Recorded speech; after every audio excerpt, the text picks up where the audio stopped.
Okay, let's get started. Thanks for coming to the 7th of the True Science Talks. For those of you who are new, and it's great to see new faces, this has been a weekly series every Friday for 7 weeks so far, talking about a variety of issues. All previous talks, with the exception of last week's talks, which we weren't able to record, but all previous talks are located on the truescience.info website, and you can download those. Today, the topic was supposed to be race, but unfortunately, the speaker had an emergency and wasn't able to make it. But fortunately, and probably apropos given current events, my colleague Dan Bader from Columbia University, the Center for Climate Systems Research, which is an affiliate of the Earth Institute and also connected to the Goddard Institute of Space Studies, was able to fill in and give a talk today about climate. So our goal today is really to, Dan's going to give us sort of what do we know about climate risks facing Philadelphia and the urban Northeast, the facts that you need to know, and then we'll have a discussion, hopefully, about sort of the implications of what's going on in terms of the Paris Agreement after that. So I'll just say also with introduction, I've had the pleasure of working with Dan for, I guess, 7 years now through the Consortium for Climate Risks in the Urban Northeast, which is this multi-university consortium looking at the impacts of climate change on Philadelphia, Boston, and New York and everything in between. And so Dan's got background in meteorology and climate scientists. He's one of those folks who runs global climate models and uses the output to inform cities. So he's got a lot of practical, both scientific and pragmatic sort of research on what to do about climate change and how do you take the sort of complexity of the global climate system and turn it into plans in individual places. So with that, Dan is talking from his New York office, and so Dan, you're up. Thanks, Rocco, and thanks everyone for allowing me to participate on short notice here. I'll do my best to fill in and provide some key information related to climate change, climate science, in particular, not only the city of Philadelphia, but the broader urban Northeast, where, as Franco mentioned, that's where our research is really focused. Events of the past 24 hours, I think I have a new goal as a scientist, which was always part of my talk and whenever I give this presentation, but now more so than ever, that because of the fact that I think climate change is going to be in the news for at least the immediate future, given the decision of the government to pull out of the Paris Accord. And that mission is to be able to share with you so that you can go and share with your friends, your family, members of your community, the key facts related to climate change science. So there can be an informed discussion, especially now that there's so much attention on the issue. It's really, really critical to understand the key pieces of science that you can share and really utilize them to inspire action at the municipal, at the city level, because it's those activities, now that the federal government is moving away from the agreement, that are really going to spearhead the efforts in terms of emissions reductions and the response that we have to prepare for future climate extremes. So to start off, I want to illustrate a really fundamental concept when it comes to talking about climate change and climate science. And it's an important distinction that we have to make, and this is the distinction between weather and climate. Here you see a brief definition of weather, which weather really describes the current near-term conditions in our atmosphere. It's kind of the day-to-day variations we see. Is it sunny? Is it raining? Is it going to snow tomorrow? Anything on the order of a day, so perhaps a week, maybe even a monthly time scale, but it's what we experience on a day-to-day basis. An analogy that we could use here is mood versus personality. Think about how you feel every day. Some days you're happy, some days you're sad. That's kind of what weather relates to in that context. When we talk about climate, we're describing the weather patterns, these individual events, and summarizing them or categorizing them over time. So the expression we like to use in the field of climate science is climate is what you expect, weather is what you get. So going back to that analogy of mood versus personality, overall, if I'm a pretty happy guy, you know that there are going to be days where I'm happier than others and days where I'm not going to be in a good mood. Overall, my personality as a whole is characterizing those individual days and summing them up, let's say. Many of you probably watch the forecast in the morning, local news station, or listen to it on the radio. Even though I'm trained in meteorology, my wife has me watch news every morning with her to hear the forecast. And you'll hear the meteorologist often say the high temperature in Central Park today is supposed to be 80 degrees, and the average for this time of year is 78 degrees. That average is on all the June 2nds, let's say, of the past 30 years. We've taken all those individual events. Some days are going to be hotter, some days are going to be colder year to year. But we're going to average them all together, and we'd expect it to be 78 degrees today. That's kind of our climate statistic. And our weather event is what we actually observe today, what the actual high temperature is. And you're wondering, perhaps, why does this matter? Why is it important to understand the distinction between weather and climate? And it gets at really a question that we get asked a lot, you may overhear, is that when somebody says, oh, this storm proves that climate change is happening, or the really cold winter from 2 years ago and the heavy snowfall means that climate change is not happening.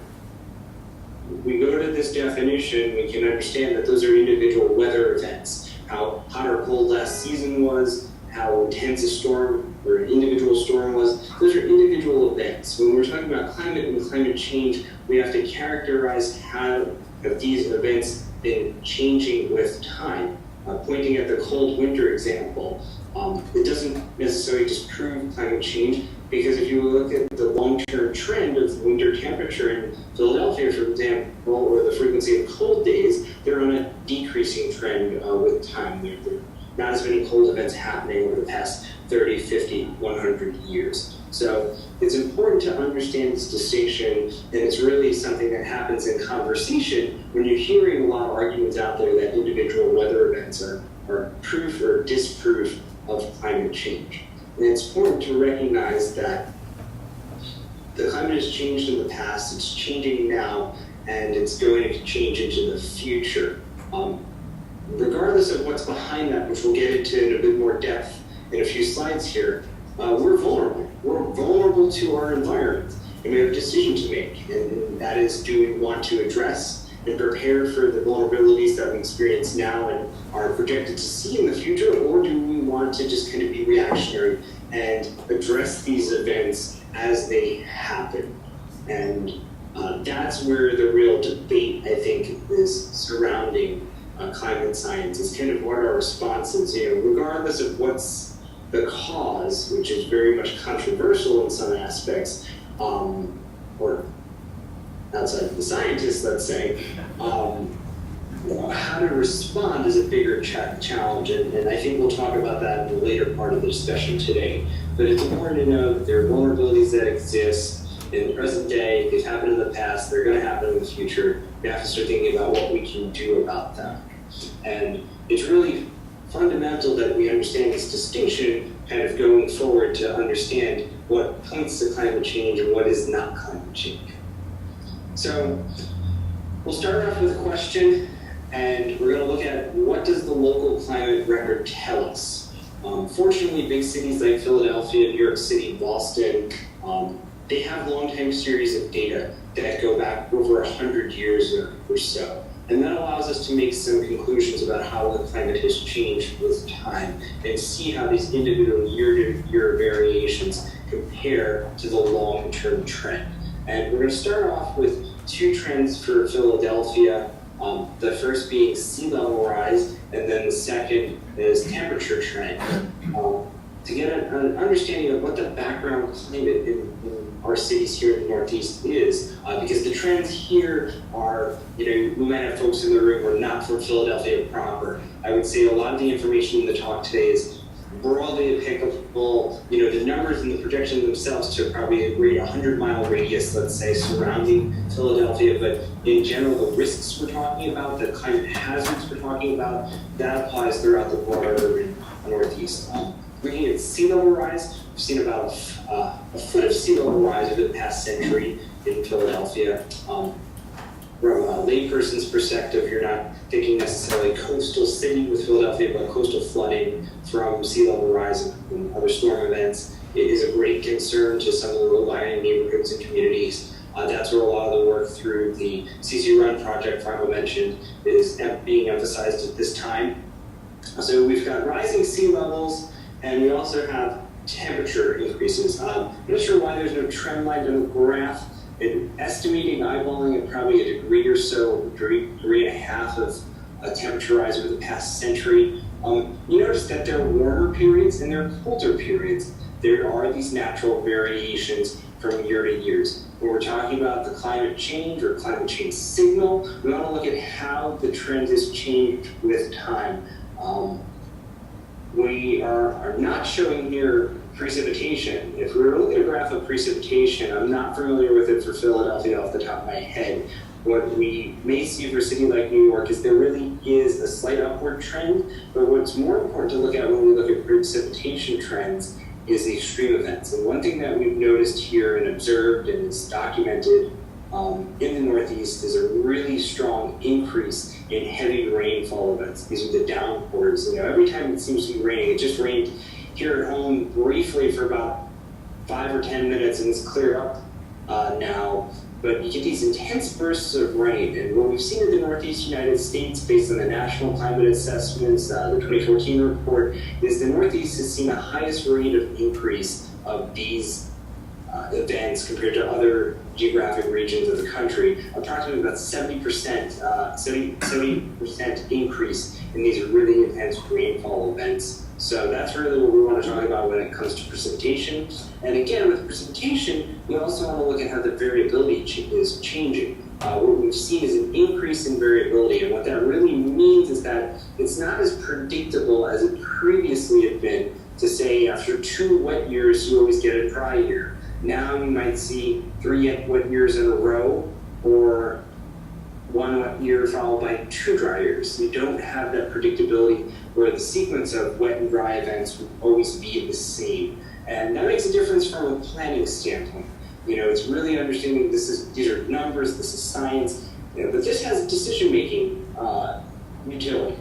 This is important for decision makers. If you're a water resource maker trying to decide how much supply you want to have for a given season, or water regulations for sprinkler use, and you know that you've had your 2 wet years and you're expecting your dry year and then it becomes wet, well, you may have made decisions differently. Same thing for agricultural use. If you're expecting a dry year, you take planting for your crops to prepare for that, and then it's wet, you could be left with damages. So very important to consider that increase in variability from the precipitation as well. So we know that the climate is changing. I think this is what the main take-home point of these slides here is.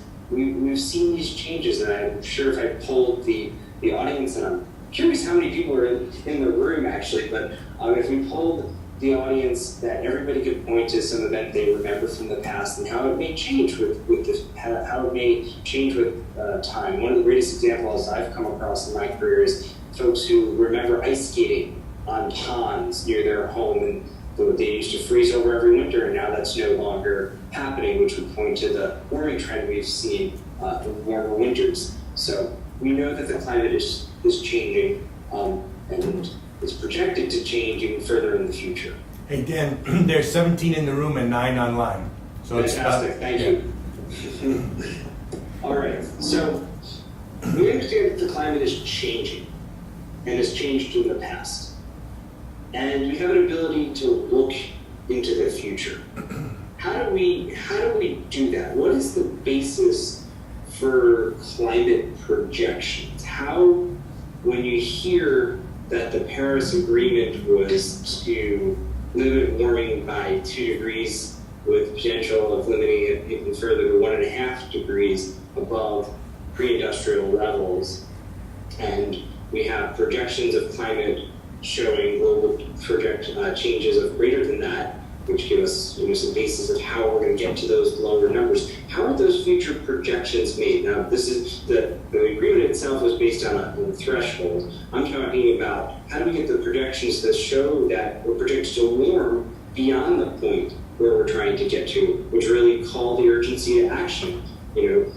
Why get to 2 degrees? Because we're seeing that there are projections, if we keep emitting like we do, that we'd go beyond that. So what is really the basis for our climate science projections? And to understand that, it's important to recognize that this is documented science. This is fact.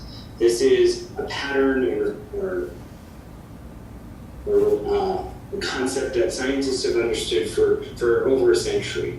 And it really boils down to the basic greenhouse effect, the principle of the greenhouse effect. And to illustrate this, I have this chart here, and I can go through the text, and I can go read the text and get technical. But I think the best way to example it is to say to ourselves, what if we were on Earth right now? What if we were on the moon? And the moon is just like the Earth in many ways, in the sense that energy comes into it from the sun. The sun throws energy at the moon, the sun throws energy at the Earth. And the Earth and the moon both catch that energy. Well, on the moon, the energy is caught and it's thrown right back out into space. And if we were on the moon today, it would not be such a good day, because we'd be unable to survive, because it would be too cold, because our planet, fortunately, has an atmosphere, and that atmosphere is like a blanket. We've thrown a blanket over our planet, and the energy that the Earth is radiating back out, that it's caught from the sun, is now sending back out. Our blanket, our atmosphere, traps that, and that makes the planet habitable. Without our atmosphere, we would not be able to live on Earth. The atmosphere provides enough warmth so that the planet is habitable. This is a basic principle. Think about a greenhouse that you're growing plants in, or staying in a car on warm summer days. Energy comes in, and if it's trapped going out, it's going to warm up. And this is a good thing in a sense, because we can live here. But the challenge is, well, we know what gases make up our atmosphere, the greenhouse gases in particular. Carbon dioxide, methane, nitrous oxide, those are the big three, let's say, of greenhouse gases. So that's our blanket. What's happened to our planet is it's a really cold winter night, and you throw out that extra heavy blanket on your bed, let's say. Our blanket has gotten thicker because of human activity. The concentration of these primary greenhouse gases is increased in the atmosphere. So when the energy is being radiated back out into space from the Earth, more is being trapped, and therefore, as a whole, the planet is warming. Important distinction when we're talking about climate change, you won't probably hear me say the term global warming. I like to refer to it as climate change. Why is that? Well, the planet as a whole is definitely warming. But climate change refers to how our climate system is responding to that increasing temperature. So people love to point to cold winter as disproof of global warming. As you know, if we looked at the trend in cold winters with time, we'd see a different signal, and it would not necessarily, it would indicate that the planet is in fact warming. So it's important to use, I think, as a scientist, the term climate change. So we have this principle, we understand how our planet system is working, and we know that through human activity, the concentrations of these gases has increased, and this has led to the heating of our planet, and therefore there's been a response in the system to the changes that we're observing now.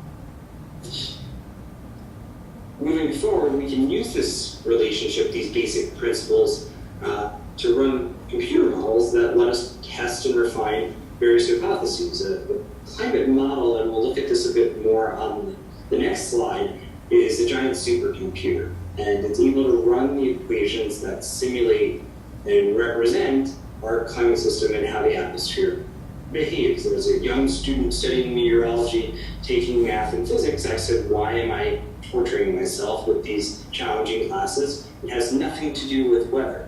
And then in an advanced forecasting class, you learn that it has everything to do with weather. Meteorology is probably best described as atmospheric physics. But we have these equations, we have these relationships that govern or represent our climate system, and we can simulate them with the inputs that we know about. We can say, well, the primary driver of the climate system is greenhouse gas emissions.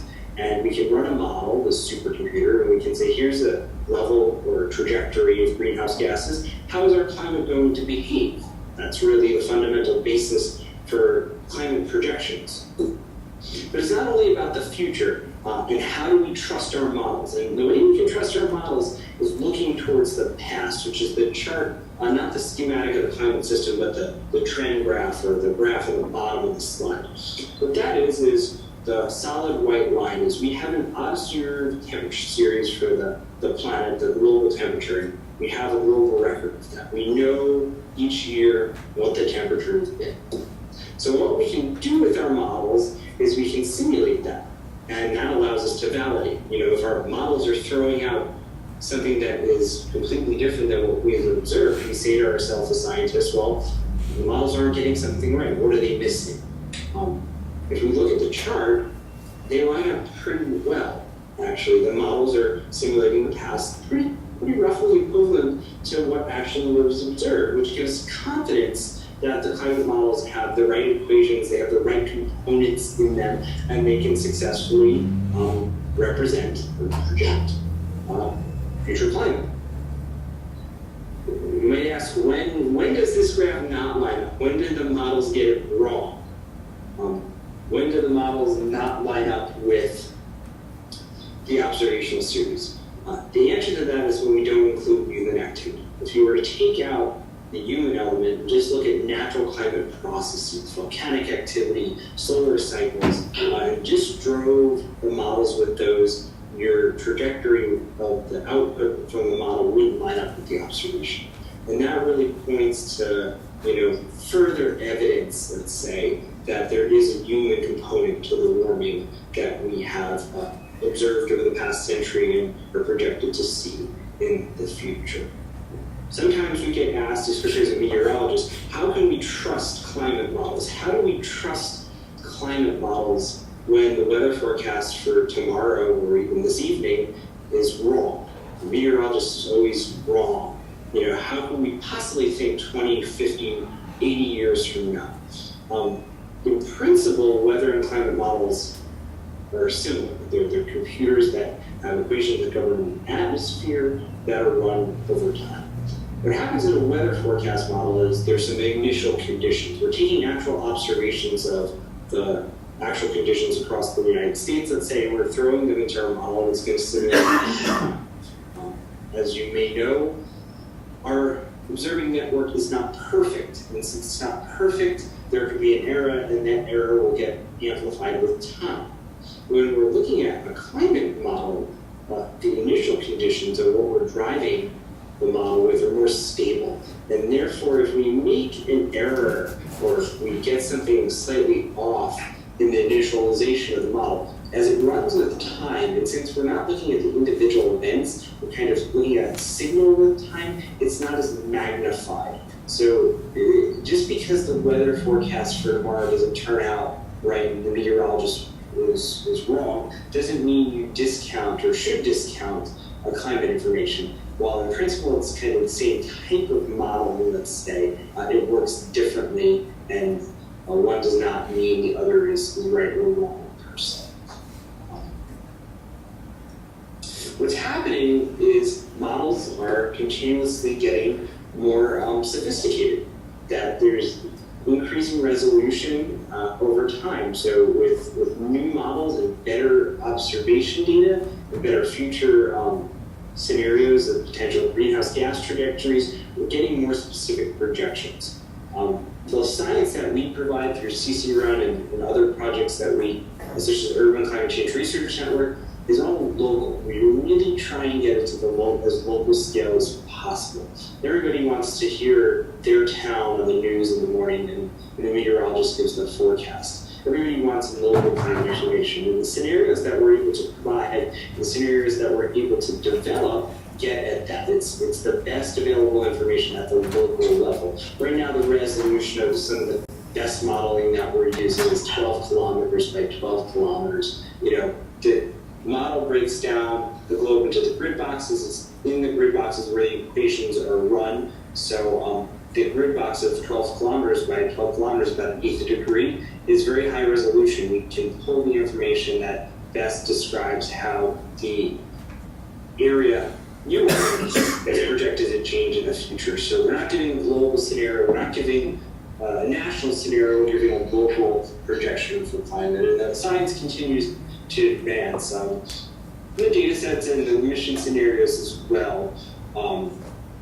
For the analysis we'll show, we actually used, and we'll talk a bit more about them, 2 future trajectories of greenhouse gases, and 33 models were used for the temperature and precipitation projections, and 24 climate models were used for our sea level rise projections. So really intense state of the science methodologies are what we're using, and they continue to improve with time. Often what happens is you have the IPCC, the Intergovernmental Panel on Climate Change, their assessment report. With that comes a dump of new modeling data that allows us to refine our projections. Now, that happens every 6 years or so, let's say. In the intermediate periods, there's more tailored research being done, investigating specific climate extremes, and smaller updates that are occurring. It's really on the cycle of the IPCC in which large modeling efforts are completed, and that really allows us for an updated set of projections.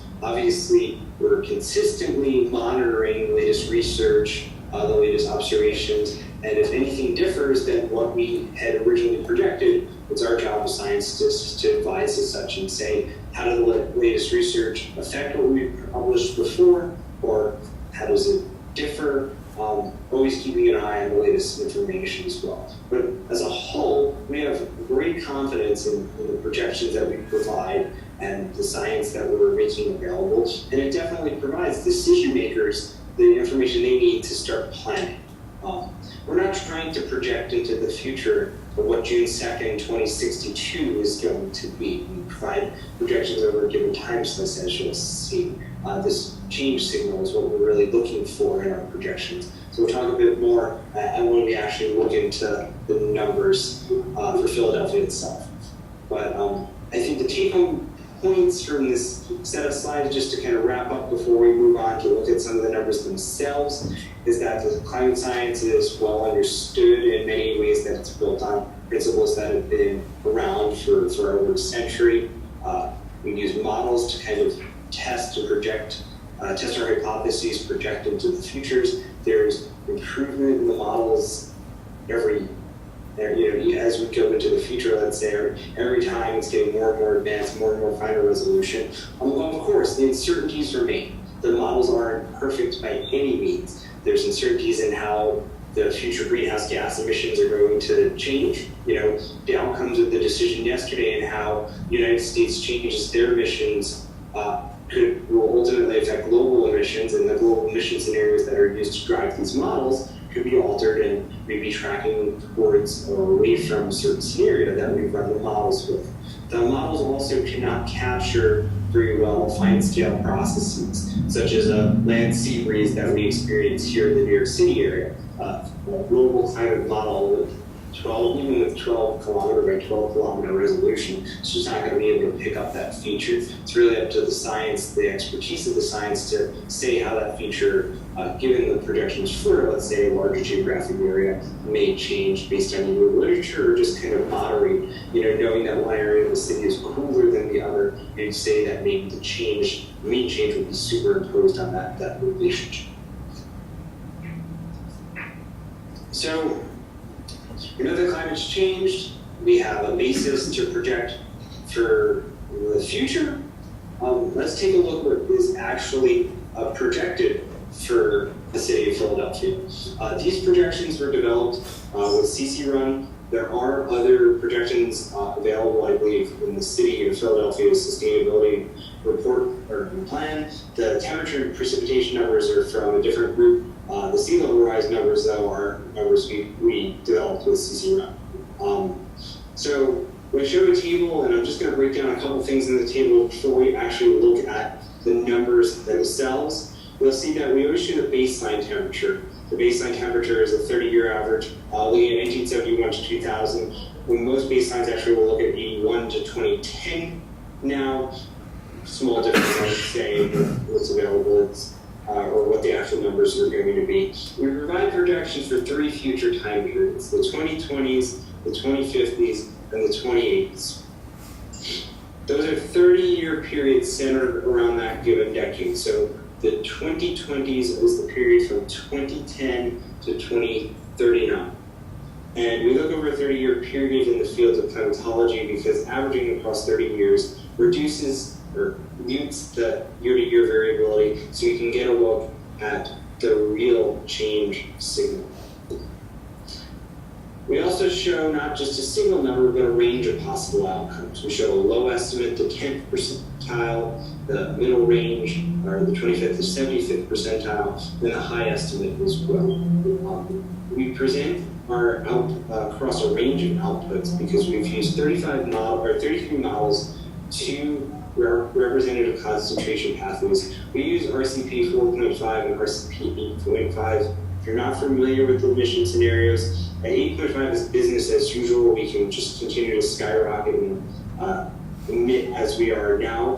4.5 is a gradual decline in stabilization of emissions. They cap out around 2050 and then slowly reduce from there. There are 2 other scenarios. We didn't select them for use because of limited model availability, and also one of them is captured in between the other 2. So what you get is for each period or each wave climate variable, we had 66 possible outcomes. And we present the distribution because the user of this information may want to build to the worst case scenario, a more moderate scenario. This enables them to have the information that they're most comfortable working with. A note about percentiles, they're not probabilities. So the 3.5 degrees of warming, or 3.3 degrees of warming by the 2020s, that's the 90th percentile value. That means 90% of the model outcomes are beneath that 10% or above. That doesn't mean there's a 90% chance of that happening. That is not the case. Important distinction to remember. And if you look at the changes, significant temperature rises are projected. 4 to 5.5 degrees by the middle of the century, middle range. And if you look at the high end by the 2080s, that's 10 degrees of warming in the future. Serious challenges, and we'll look at not only what mean temperatures, or these are mean temperatures, how they're projected to change. These small changes in the mean have much greater implications on the extreme events, how, let's say, hot days, days over 90, are projected to change into the future. We'll take a look at precipitation. Precipitation, this is mean precipitation. Again, much more important to focus on extreme events, how they've changed in the past, how the heavy rain and downpour events are projected to increase in the future. But overall, we see mostly a small to moderate increase in precipitation for Philadelphia. Again, we use 33 models here, the 2 representative concentration pathways. Most of the projections were small to moderate increase in annual precipitation. This does not suggest where that rainfall, for example, is coming from. Is it that the intense rains get very, very hard, so that you have a few days per year where it's very, very heavy rain and then it's dried out over the rest of the year, or events as a whole all increasing, let's say, by the same amount, so we've seen this mean increase, not embedded in these numbers here, one to keep in mind. It's not specifically called out here. The projections for extreme events we'll talk about in a bit, but I'd say we're looking at a continuation of the trend we've already seen with the downpour events really getting much stronger. We'll talk about sea level rise next. Sea level rise, the methodologies that we've used are state of the science. We use a 6-component approach that uses both local and global factors. The other 2 variables, we take data directly from the climate models, and we compare the model data from the future to the model's base period, and the change is the difference you see in the table. Sea level rise, the models don't have all the components that are part of what can cause sea level to change. So there's some model-based terms, let's say the global thermal expansion as we heat the planet, how does the ocean rise in response to that warming, and there's local changes in the local ocean height that the models are able to simulate as well. Changes in the Gulf Stream, for example, would have a regional or local scale effect on locations in the Northeast. So weakening the Gulf Stream may push more water towards the East Coast, thereby influencing or increasing the threat of sea level rise. So we use those two terms that are model-based. We use the term that captures changes in land water storage, how reservoirs, damming, groundwater extraction, that all plays a small component on sea level rise, but it's included. We look at how the local land height was changed in response to geological process or any other activities that are taking place. There's areas where there's high industrial activity, oil or petroleum activities that can often accelerate sea level rise. That's something you see on the Gulf Coast of the United States, where the high rates of recent rates of sea level rise corresponding with the industrial activity. And then the final two terms are related to ice loss. So we have the ice loss from the land-based ice sheets and glaciers and ice caps. And then in response to that, there's a local component in sea level rise of how does where the ice loss is coming from, let's say, makes a difference in how great the local impact is. Ice loss from Antarctica differs from ice loss from Greenland. There's a local planetary feedback on 3 planetary effects. The planet's rotation is going to be altered by the loss of land-based ice, the rotation, and then there's an isostatic response as well. Still a bit confusing to me as a scientist, to be 100% honest with you, to think about, but there are these local feedbacks, and they do influence and are captured here in the sea level rise projections. Looking at the projections, you're close to 1.5 feet, 2.5 feet, excuse me, by the middle of the century at the high estimate, and then close to 4.5 feet by the 2080s.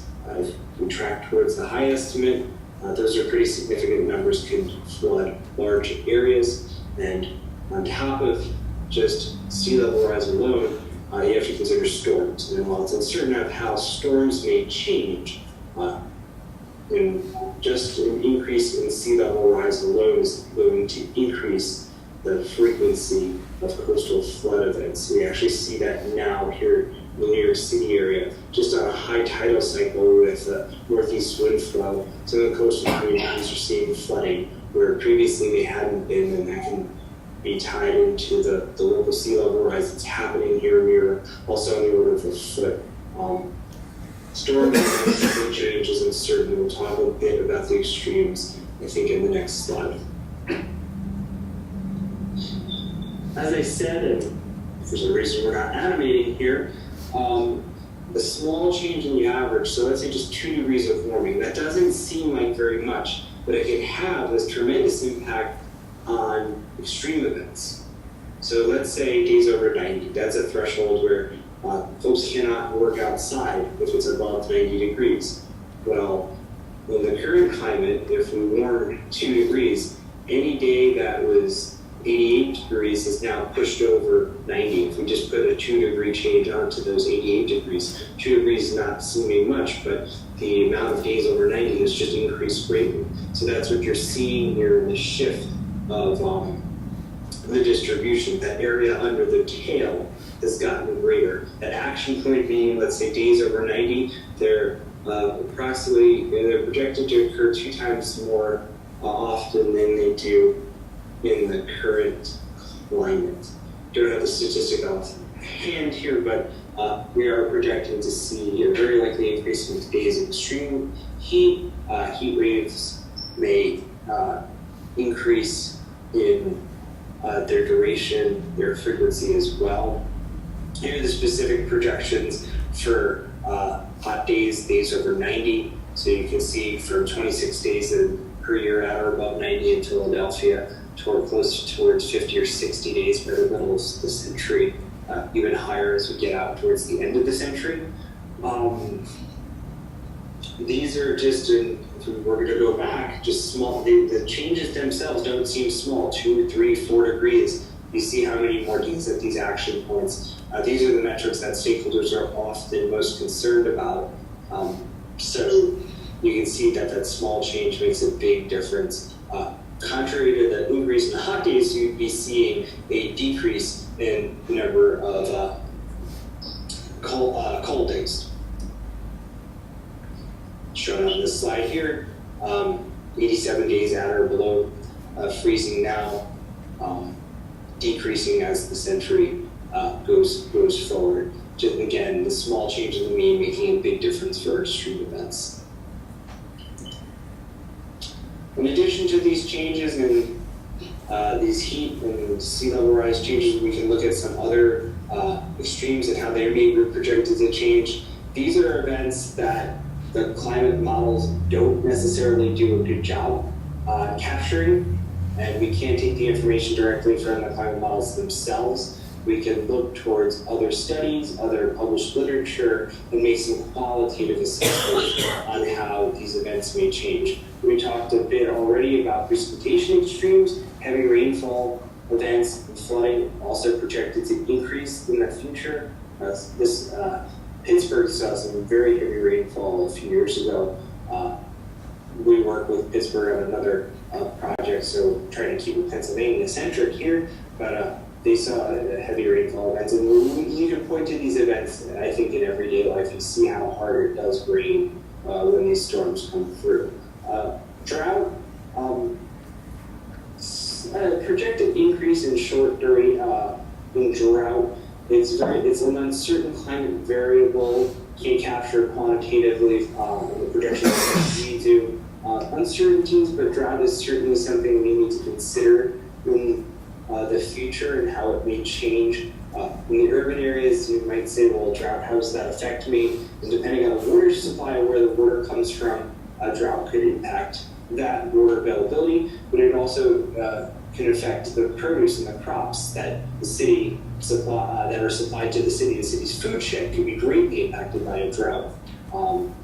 Thinking beyond the broader metropolitan region to consider some climate change that may not make a big difference in the city itself could have still ripple effects in there if, depending on where food, water, infrastructure is based. A hailstorm in upstate New York, what impact does that have on New York City per se? And this is just a weather extreme, not particularly tied to climate change, but to illustrate the point of kind of going beyond the immediate metropolitan area. A few summers ago, Hudson Valley experienced some pretty heavy hailstorms, thunderstorms, and all the fruit crop was damaged. So you could get apples at the farmer's market here in New York City that were dented or had marks from the hailstones. So it does make an impact on how these weather and climate extremes, just beyond the city boundaries, but do influence what's happening in the city itself. Additional climate extremes to think about. The past couple of winters, we've had a few snowstorms. They've been few, but when they have come, they've been very, very heavy snowfall. Snowfall frequency and the amount that these storms are uncertain. Slight decreases projected in the future. Just from a standpoint of temperature, a lot of our snowfall events are right around the freezing mark. In the urban Northeast, just the warming itself might change those events from snow to rain. Uncertain how nor'easters would change in the future. I don't think we have a slide here talking directly. It might be on the slide itself about how hurricanes and tropical cyclones are projected to increase. Uncertainties there. There might be a small increase, not a small increase, but there's some evidence to suggest increase in the strongest hurricanes in Category 4, the Category 5 storms in the North Atlantic Basin. While rare, we had Sandy just under 5 years ago. When we've had tropical systems impact us in the past, important to consider how they would change in the future as well. These are some of the key findings from the Northeast region of National Climate Assessment, which is the go-to document, let's say, for climate information in the United States, broken down very nicely by sector, but also region. These are the key findings for the Northeast region. We've already spoken about a lot of these risks, but heat waves, coastal flooding due to sea level rise, river flooding from extreme precipitation events, they're the threats that we face. We're seeing them now, projected to get worse in the future. Infrastructure is at risk. We're urban. We're the urban Northeast. Think of how dense our cities are, the interconnectivities between key city systems. If the power grid goes down, so does the transportation system. These interdependencies are very important to recognize as far as the risks that we face. Flooding and intense precipitation have a great impact on our transit infrastructure. In addition to the built environment, natural and agricultural and ecosystems are all at risk. Warmer temperatures may increase new species, force species that are here out, and introduce new species. If you suffer around this time of year seasonal allergies, there could be new allergens introduced. The spread of vector-borne disease could also be affected in the future. A lot of risk. It's important to think the many, many different sectors that would be influenced by a changing climate. The last bullet point, a bullet point of hope, is that many states have started the process in the Northeast of responding. Implementation is in its early forms of actually taking measures to adapt to changing climate, but the effort and the wherewithal to take a charge in terms of responding to these risks is there.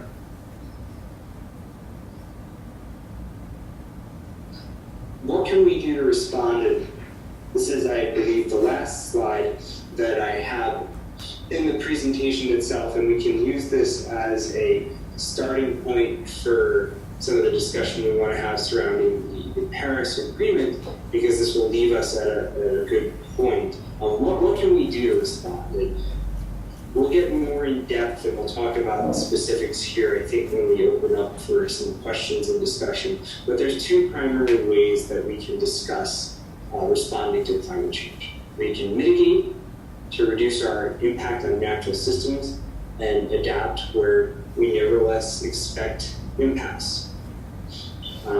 Even under the most aggressive emission reduction scenarios, there'd still be impacts we experience. So it's important to mitigate. We need to reduce our emissions to reduce the likelihood or the intensity of changes projected in the future. But in lieu of those activities, we'd still see impacts. We have to adapt. We have to become resilient to these projected future events, and how can we survive and be sustainable in a changed environment. And I like the rain garden example as an example of one of these win-win solutions. We always want to look for strategies that can accomplish both mitigation and adaptation, and the rain garden is a perfect example of that. If we increase our green space through community gardens like this, we've increased the capacity to uptake carbon and remove carbon dioxide out of the atmosphere, mitigating climate change. At the same time, these gardens are ways to prevent runoff from intense precipitation events. So these events are what we've seen increasing and are projected to see in the future. Increased green space, such as community gardens, can help absorb some of the runoff, reduce the impacts, and reduce the flooding. Another example is kind of a win-win situation would be improvements to mass transit systems. By promoting mass transit use, you're pulling cars off the road and reducing emissions from vehicles. So you're mitigating, and a more robust and a better functioning transit system also is built to withstand climate extremes better, so it's adapted as well. We want to really concentrate on these win-win type of solutions that achieve both mitigation and adaptation. And the need to do both, I think, is a very good way to kind of frame some of the conversation into what happened yesterday and what the impacts of pulling out of the Paris Agreement have as far as our response to future climate change.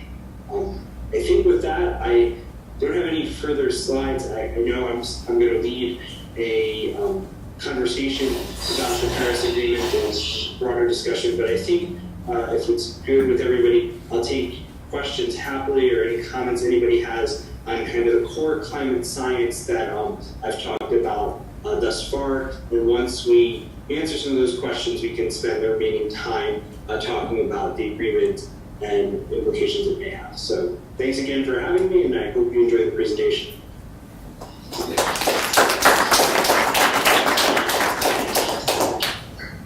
So let's take some questions.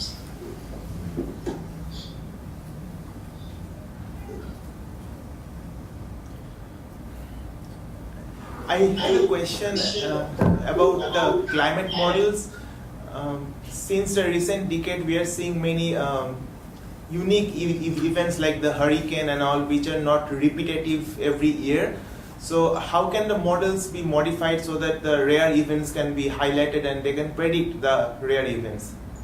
It's a good question. I think the modeling continues to advance to try and best represent the system and the dynamics that are in play in the system. It's important to recognize that the models aren't pointing towards, let's say, specific storm events. They're not picking up individual events, let's say. We can improve the modeling to better understand the conditions, let's say, that lead to tropical cyclone development in the North Atlantic basin. If we see that the conditions maybe are projected to become more favorable, let's say increased sea surface temperature, so there's more available fuel for these storms, then that would allow for a better assessment of how the storms themselves may change. That would be my answer, and given my knowledge of how to respond there.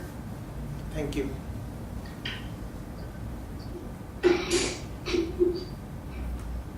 Dan, I have a question. It seems like every day we're hearing more information about melting ice sheets, and I certainly can't keep up with this. But I'm just wondering, when you showed the sea level rise projections and the ranges, so if you had to say the trend in the most recent reports about what's happening to the ice sheets, the polar ice sheets, could you, is there anything you would say about where we seem to be going in terms of these percentiles? I think, it's a great question, and it's also tied to kind of what emission scenario we're tracking toward. That's kind of the question we get most often. It points, let's say, towards the upper bounds of the projections, but there's no real direct answer. It's important to understand that a lot of the studies or a lot of the observations in the media reports that we see now about there's this new crack in the Antarctic ice sheet that is growing very rapidly. Some of these may be natural processes that are taking place. Their direct feedback on sea level rise may not be as severe as, let's say, the change sounds, just because it's breaking off the actual downstream effect of that in terms of global sea level rise. It's not true. There's not a great ability to say what exactly it means. But I think the key message is, as we see the reduction in sea ice is continually in the northern hemisphere at very, very low levels. If we were to look at the chart, speaking off the top of my head here, with the summer, the extent is continually smaller. The changes that we do see would point towards that we have the more serious problem to concern ourselves with. And so similar question about emissions. I mean, since these GCMs have been around for a while, and we now have, we have emissions data, can you say anything about which of the representative concentration pathways, is the business as usual one actually the business as usual one, or have we deviated from it above or below? So if you were to track the actual emissions that we've observed to the four trajectories, they're so closely bunched together at the start of the model runs or the start of their pathways that it would be hard to distinguish exactly what the observations line up with. Depending on emissions reductions, and let's say if we were to reach the commitments in the Paris Agreement, based on those emissions reductions, then we could say which trajectory we most likely would be heading towards. But it's too hard right now to say that we're lining up directly with one scenario versus the other, just because they're all so similar at the start. Thanks. Good.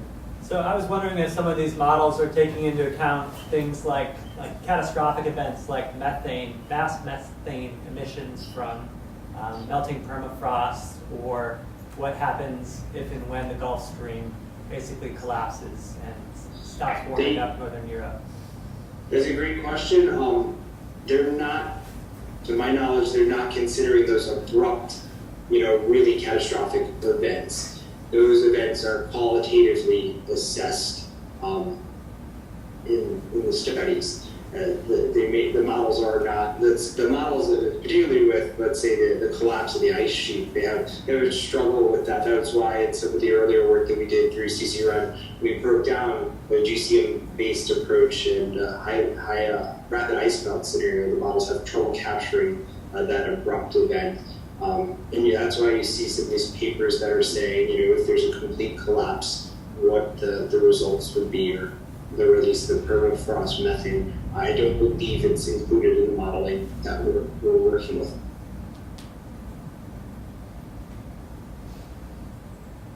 Any other questions? Okay, so maybe we should move to the discussion about the implications of the pullout from the Paris Agreement on climate science. I know that's been a question. I was sort of contacted by various local media outfits yesterday, and that was a question I kept getting from journalists was, is this move going to be detectable in the near future? So I don't know if that's a starting point, but it's a good question.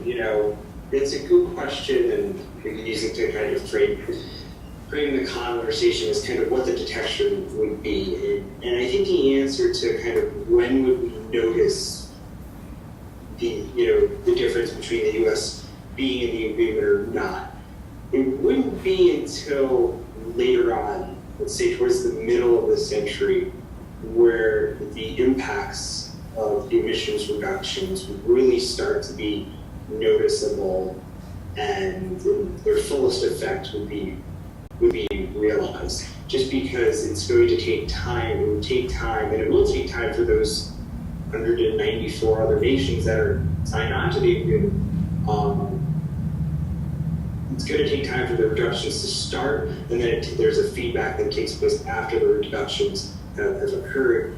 And it's important to remember there's a lot of greenhouse gases in the system already. So, there'd still be an upward trajectory before kind of a leveling off in the future. So I don't think there's a real clear answer as to say, it's going to be truly noticeable. And related to that is what does pulling out of the Paris Accord really mean as far as the U.S.'s contribution to emissions reduction, and then how the other countries are going to reduce their emissions as well.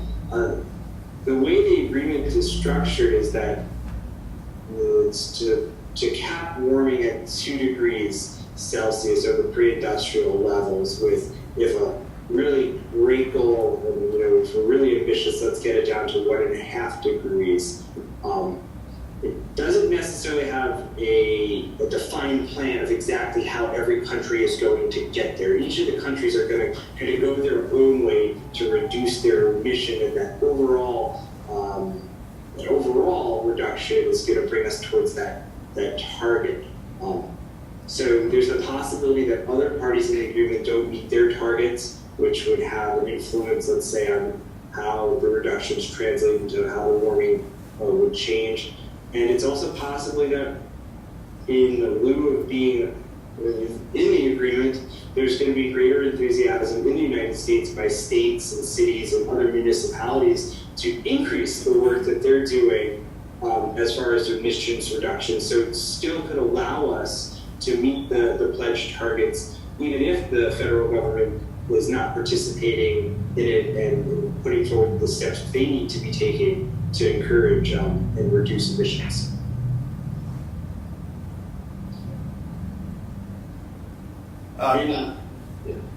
Sorry, there's an online question from Mark Fredrickson. There's feedback. Do the models follow through to a resultant and stable climate, and what would that look like? So I guess question about, you show out to a certain point in the future, but do things stabilize, and how do you get there? I think there's two lower end emission scenarios, RCP 4.5 and RCP 2.6.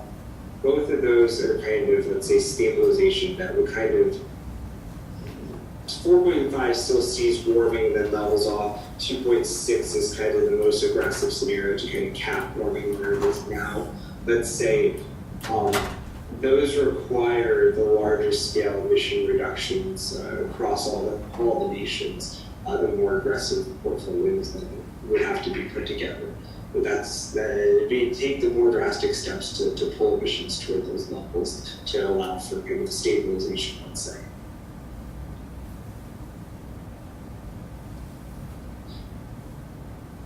And I think, from the science standpoint, preparing for the presentation today, there's a tremendous amount of material to digest.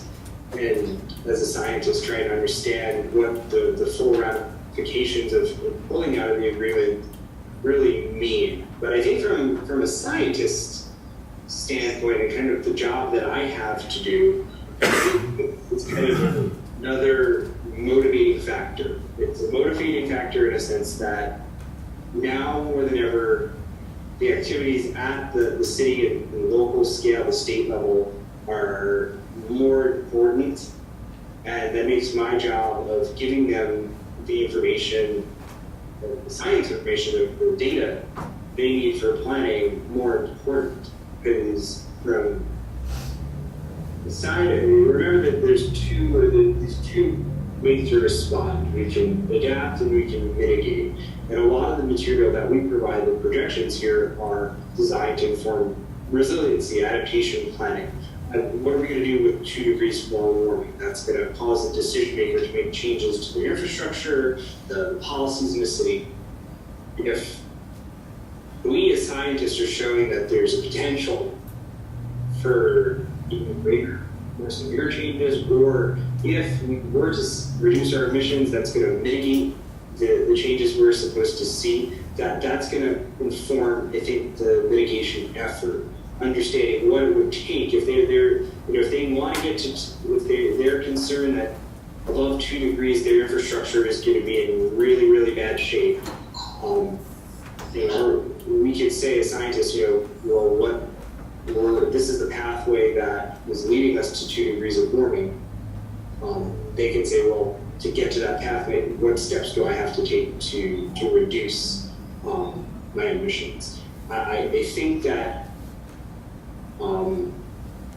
the scientists and myself included, we have the responsibility we're providing the best available decision data that's being informing decision making, and with that, it relates and overlaps to the mitigation and the emission reductions that the Paris Agreement is focused on.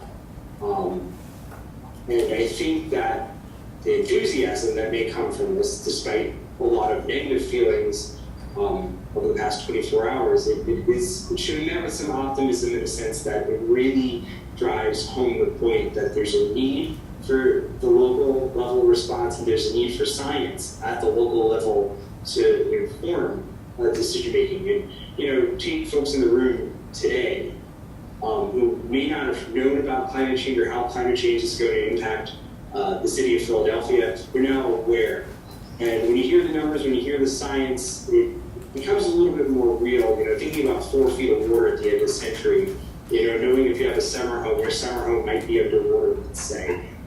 That's kind of a call to action. And I think that as scientists, we continue to provide the information to continue to get the facts out there. We've informed a greater group, and that really can motivate people to start taking action and really joining forces to try and help their local areas meet the mitigation targets. City of Philadelphia, I believe, has an 80% reduction target by 2050. New York City has a similar target to bring down their emissions. There's already these agreements that are being formed with different states to form alliances that will promise that their state will commit their states to meeting the reductions that they would have had to have under the agreement. I think Connecticut joined within the last hour or two. California, New York, and Washington State have partnered. Pennsylvania, I know that, in Pennsylvania, I haven't heard of what the state's plans or what the state government was planning to do, but Pittsburgh certainly was getting a lot of attention. In Pittsburgh, the mayor was signing executive orders that his city was going to meet their reduction targets. I think, some of the members, and reading a little bit of news before preparing for the talk today, members of Congress in the Metro Philly area or the Pennsylvania area, mixed both parties. There's representatives from both parties that recognize the severity of climate change and the need for a response, and understand that pulling away from the agreement makes it, is not the message that it sends a message that we kind of think how to best frame this. As representatives recognize that this is very, very important. Climate science is very important, and the decisions we make today have significant impacts on what our future is going to be like. And in lieu of what the federal government is doing, there's still activities that can take place at the local scale to make sure that the reductions are being met at that level. So I have a question for maybe for you or maybe for someone else in the room, like Hugh. I mean, yesterday in Trump's address, he was talking about the wealth of fuel that we have in the ground, and I assume he was talking about shale gas, and that seemed to be one of the main sort of motivating factors. The feeling that somehow the Paris Agreement would make it impossible for us to extract and utilize gas and domestic fossil fuel reserves. Has there been, to anyone's knowledge, a study that said,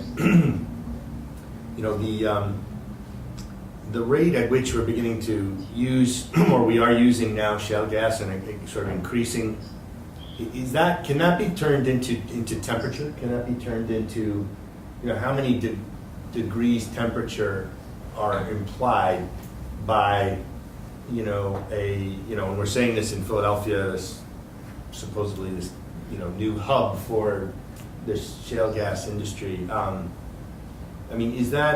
Has anyone tried to turn that into a temperature implication? Just curious. I don't know, maybe you know, maybe you don't. I know that when I was at COP21, we saw presentations. So the University of East Anglia does like this carbon budget every year, which a big part of it is the updated calculation of how much has to stay in the ground to meet the goal. So they do think about like how much can still come out and how would you divide that up among use among the sectors, but then how it has to tail off, meaning that only 32 more gigatons worth of fossil fuel can be burned, that sort of thing. So there are measurements out there talking about how much we can keep extracting while also decreasing in other areas to meet the goal. And one of the interesting points around shale gas extraction is that there's this uncertainty on how much methane, which is a short-lived climate pollutant, is coming out of the ground.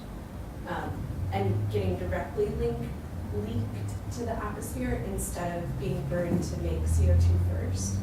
So Drew Schindel has a paper from quite a few years ago where you can estimate how short-lived climate pollutants like methane emitted in the northern hemisphere would have an impact on global temperature.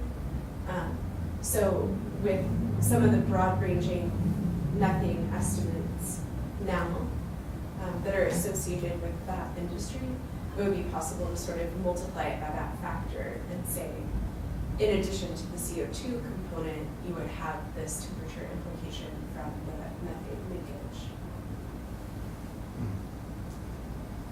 But my guess is the CO2 component is much more significant. I mean, even if the methane were minor, the CO2 implication would be the one that you would be focusing on, or is that not true?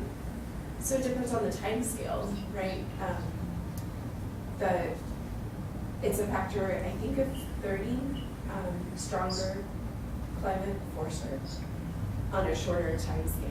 So if you're thinking about 100 years out, then maybe, but if you're thinking about the next 10 years, the methane might be more important. Huh.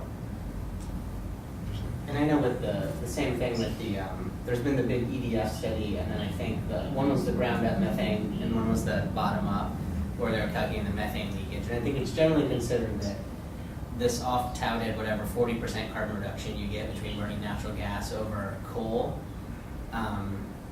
if the methane leakage rate is above 7%, then there's no net gain at all. And then whatever the leakage percentage would be below there would indicate how much gain you're actually getting by converting from natural gas from coal to natural gas.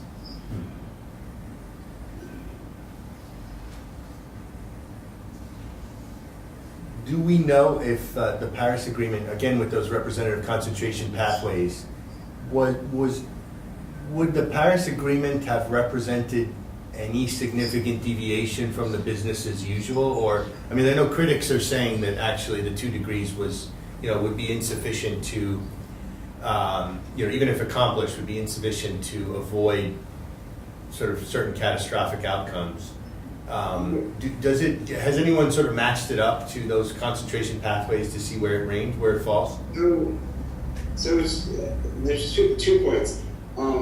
The first, whether or not 2 degrees was sufficient for preventing significant impacts. And then on top of that, were the reductions that were pledged as part of the agreement going to be strong enough to get to that level? So what we did an analysis for New York City of taking the different ranges of future temperature projections under the global emission scenarios for each of the RCPs.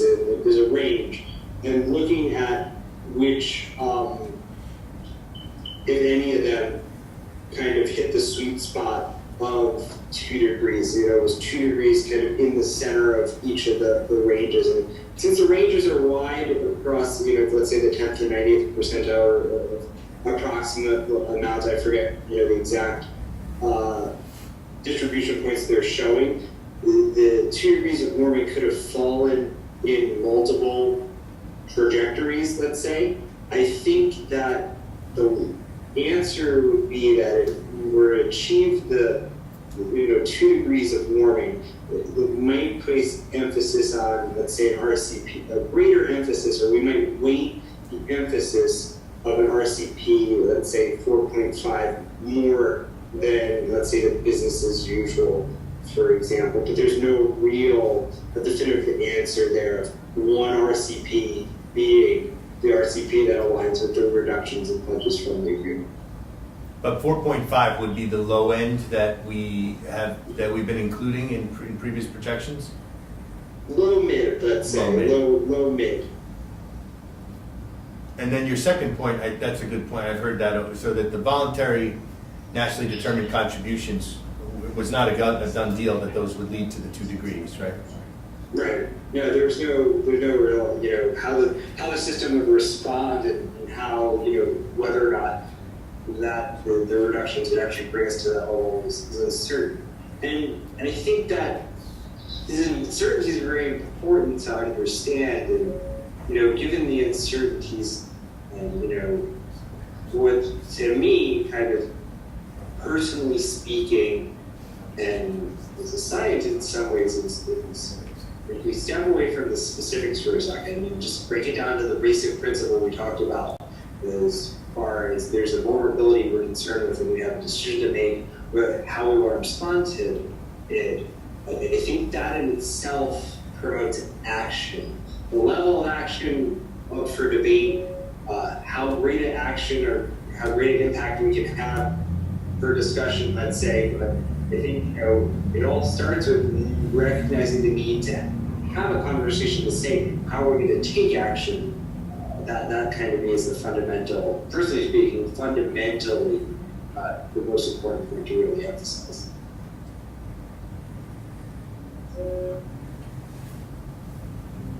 And I think it's noteworthy that, a lot of the points made in Trump's remarks yesterday were inaccurate in the sense that, exactly what you said about the nationally determined contributions were voluntary, and they were intended to be revisited with some regularity and gradually ratcheted down. But it's factually incorrect what Trump said in terms of this large burden that was imposed upon us by the rest of the world because of the fact that there was a voluntary nature to those commitments, and that as things changed in the future, those commitments could shift. And that's been, of course, the critique that many people have made of the Paris Agreement to begin with, was that it wasn't binding, and there was this kind of thing that happened yesterday could have come. I think I've heard Jim Henson say things like this over and over again, I guess. Yeah, absolutely. And I think it's representative in some ways of just all climate science, that there's a lot of misinformation out there. There's a lot of arguments, or you can look at numbers that point towards a certain outcome. I think that's in some ways representative of the whole climate conversation.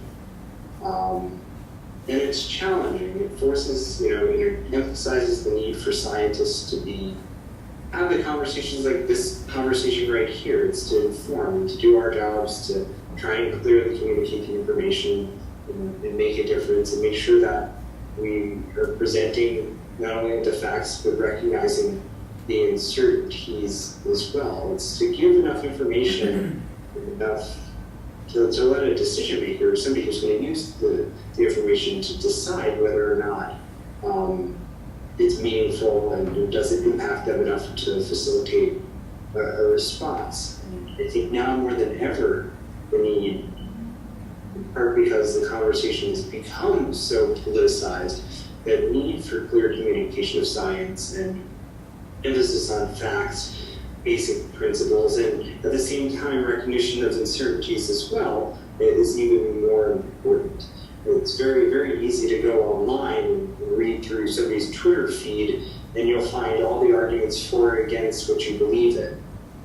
That's challenging because there are a set of core fundamental principles which the presentation today was really designed to get at, to remove that polarization in many ways and give that, bring forward the key pieces of science that need to be discussed.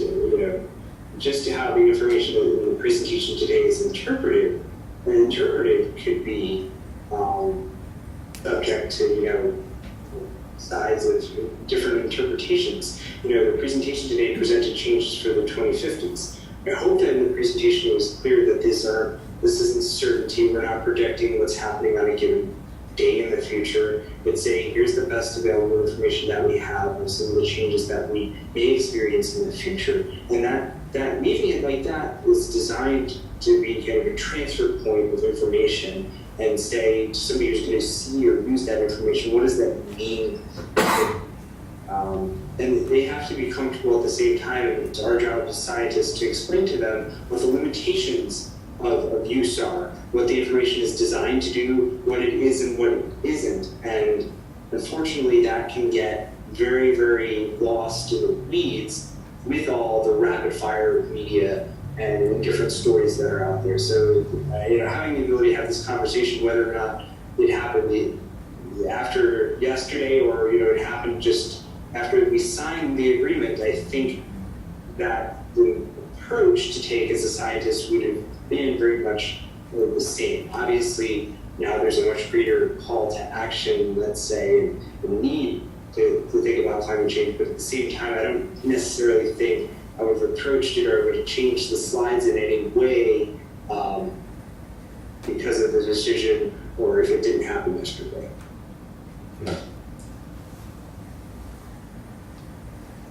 Any other discussion?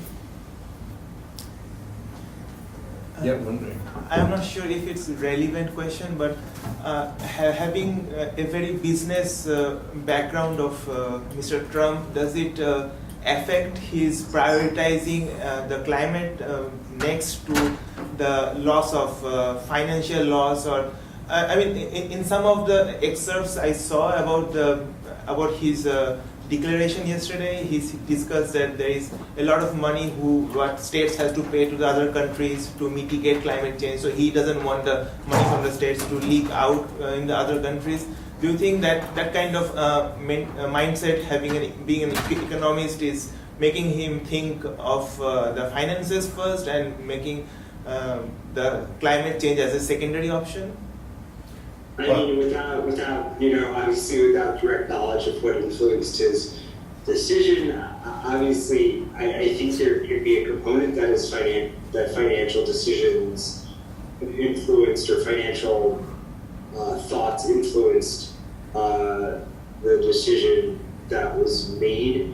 I think it's important to look at the other side, that a lot of leaders of businesses in the United States and other areas have protested against and said this is not the right move, that it's more detrimental to business to pull out than to stay in. That staying in would be an enhance to these various industries. So I think there certainly is a financial argument, a financial case to financial ramifications of what the agreement would have to do. There is a part of the agreement which says that the developed nations need to contribute sums of money towards a fund to help the developing countries respond since they're at a low capacity. So obviously that's tied into finances. I think it's definitely a valid consideration in terms of it, but I don't know exactly how, what the true weight of that was in the decision making, or where it should fall in terms of the overall spectrum. That's not my expertise, let's say. No, but my understanding was that a lot of the money that goes into that green fund was actually not, it was misrepresented, I believe, in Trump's comments that was the United States putting into this fund, where actually a lot of it is coming from private banks. And I do think, I would echo what you said, Dan, in terms of that, it was pretty remarkable how much of the business community was actively lobbying the president to stay in. Right. And I think also, I remember being at COP in Morocco right after Trump was elected, and then Secretary of State Kerry getting up there and saying, no, the market has already changed. There's disinvestment in coal, and we keep hearing that in the media that these jobs are not coming back. And so my opinion would be that the business case has been misconstrued by Trump in terms of a reason or a justification for not. In fact, to the contrary, it seems that there are new markets available. There's new opportunities for leading. There's new placement of industries, and if the United States is not sort of driving those components of the market. Many global companies that produce, any product that you can think of, they're now marketing to the global market. So if all of Asia and if all of Europe have certain, standards, it's just going to mean that, the U.S. consumer is not what these companies have in mind when they're producing what they're producing. And that, to me, is sort of the gradual loss of a leadership position in the world and in economics, global economy. Okay, well, thanks to everybody. We have one more True Science Talks next week. Jake Russell and Lloyd Ackert will lead that discussion. So thanks for joining, and again, go to truescience.info to download this or any of the other previous talks. Thanks. Bye. Thanks. Thanks, Dan. Thank you.